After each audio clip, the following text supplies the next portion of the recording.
This video guys, I will share to you about experience to me yesterday. Pero nagdalawang isip lang ako na i-share sa inyo kasi kayo na lang bahala. So ito yung video na i-share ko sa inyo. Tingnan nyo. Kita ninyo na iduha ka apple sa kuwang kamot. As in, nasya kay ko karong buntaga. Kay pag sulod na ko dali sa amuang mutanganan o mga pagkaon para magkuha og prutas sa akong mga anak. Kaning baskita, kaning sulupina, wa ni siya sulod gahapon. So akong gipabalo sa akong mga anak, apelsin og kanang rosin. O sa ko ang pag-ari diri nakita na ko duha ka apple. As in, duha ka apple. Wala man ni gahapon. As in, nasya kay ko. As in, guys, nasya kay ko. As in, duha ka apple. Sigad, duha ka apple, guys. Ang akong gikuan na lang, gipapalo sa akong anak, katurusin lagi o kanang apelsin. Tingala ko kay nganong naay duha ka apple. Na may mga prutas pod, saging. Pero ang saging is bawal sa akong anak na kamanghuran. Di na siya mukaong kay allergy man siya. Dinay kiwi, akong kiwi lata na pod, di pututo pili ibalon. Then na ay avocado na mo, pero isa ray nahinog, kailangan duha para patas ng duha. Then ay apelsin, pero gibalo naman to gahapon sa akong mga anak. So ang Ginoo yun gitigaan gid ko ka apple para makabalon akong mga anak. Ay nag problema man ko sa ibalon sa akong mga anak. Sa ilang races sa eskwelahan. Maingon ginako na si God gid ay is grabe ka, surprising na Ginoo. Kay ihatag niya o sa imong kasing-kasing na an expectation. So, bakapol, thank you God. Balon nila.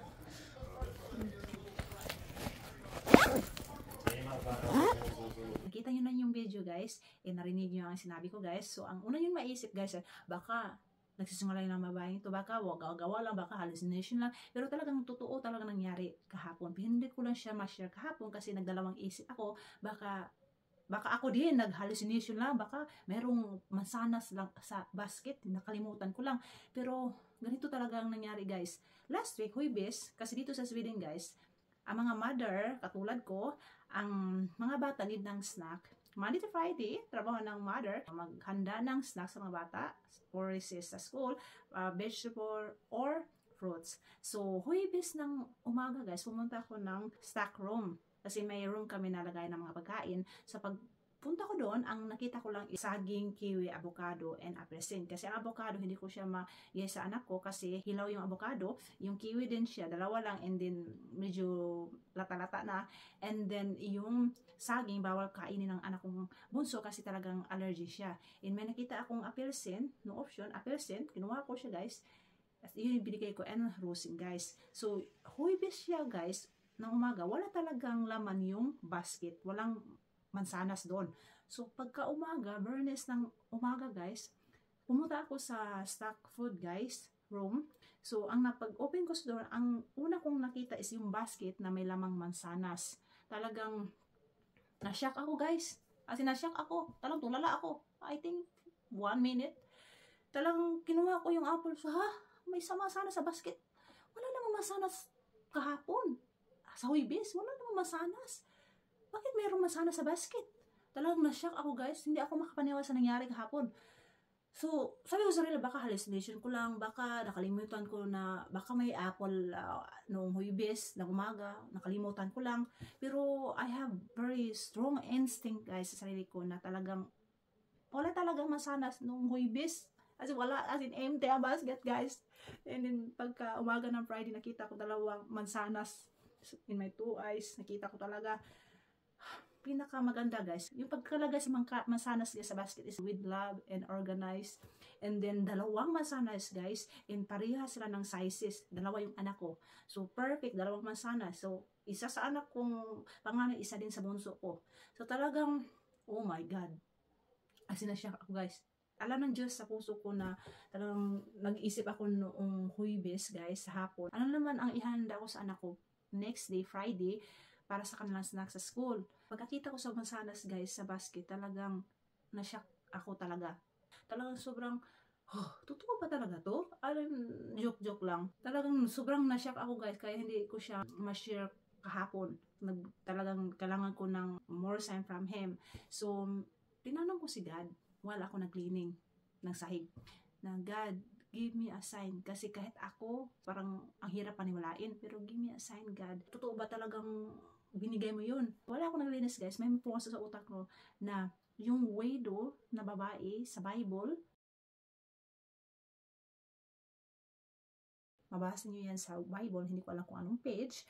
Isang widow na babae, si God nagtanong sa babae na widow kung mayroon ba siyang pagkain sa bahay. And ang babae, sinabihan niya si God na wala kaming pagkain pero mayroon kaming konting olive oil sa bahay. So si God sabi niya na kumuha kayo ng empty na bottle and then ang gagawin ninyo, yung natirang olive oil mo ay ilalagay mo sa every bottle. So yung every bottle, lahat ng botilya na kinuha niya na empty na bottle is napuno siya, guys. Milagong nangyari sa buhay niya about sa olive oil.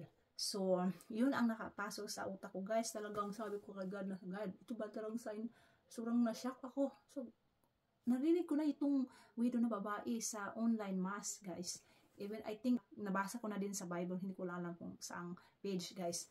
So, sabi ko na, God, I need more sign. Kasi nagdalawang isip ako na i-post kasi baka pag-post ko hindi kayo maniwala. So, the next day, today, guys, paggising ko pagka umaga, yun din ang naisip ko kaagad, yung anong nangyari hapon ng umaga, Friday. So, sabi ko kay God na, God, I ask a permission, alam mo na i-post ko tong nangyari kahapon.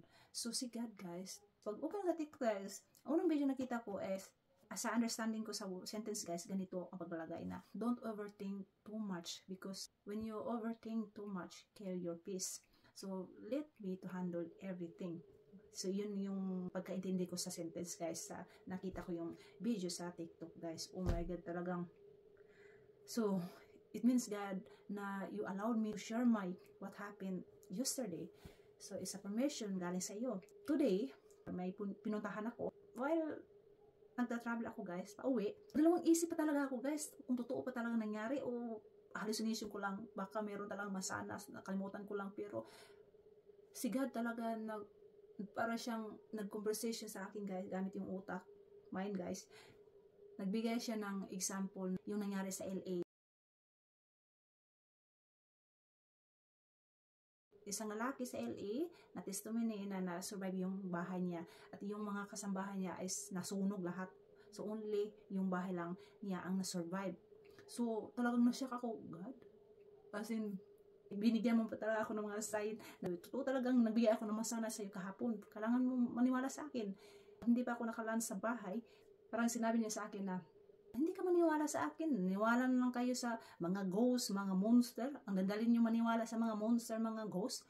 Pero when it comes to me, kahit nakita niyo na, kahit may proof na sa mga mata niyo, kahit na nasa front na, hindi pa talaga kayo maniniwala. Kailangan niyo pa ng proof galing sa akin. Talagang yun, guys, bang! Parang nahiya ako sa sarili ko, guys, kasi guilty ako kasi totoo naman ako talaga na naniniwala ako, madali ako maniniwala sa mga ghosts, sa mga monster. When it comes like this, kahapon ang nangyari, yung sadang mansanas, kahit wala kaming mansanas, sandali may mansanas sa basket, talagang nagdalawang isip ako, totoo ba talaga? So, sobrang nahiya ako sa sarili ko sa front ni God na, oh my God, God, sorry, na wala akong tiwala sa iyo. So, I learned something here.